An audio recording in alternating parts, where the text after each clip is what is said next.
भडगाव तालुक्यात पिंपरखेड गावातील वाल्मिक नामक तरुण वय 27 वर्ष हा दिनांक 14 नोव्हेंबर 2025 रोजी सकाळी 7 वाजता पाण्यात तरंगलेल्या अवस्थेत आढळून आला होता।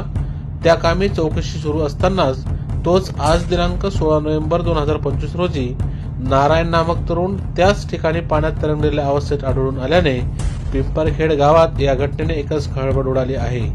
सदर घटनेची माहिती पोलीस पाटील भाईदास महाजन यांनी भडगाव पोलिसांना देताच पोलिसांनी घटनास्थळी धाव घेतली। यावेळी नातेवाईकांनी एरंडोल नांदगाव महामार्गावर रास्ता रोको करत एकच आक्रोश केला।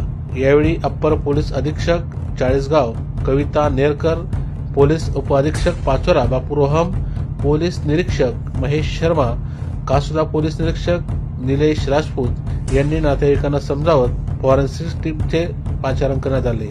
सदर मृतदेह जळगाव सिव्हिल हॉस्पिटल येथे इन कॅमेरा शवविच्छेदनासाठी पाठवण्यात आला असून गावात शांतता कामी पोलिसांचा फौजफाटा तैनात करण्यात आला आहे। भडगाव पोलिसांनी चौकशी कामी 3 तरुणांना भडगाव पोलीस स्टेशनला बोलवले आहे।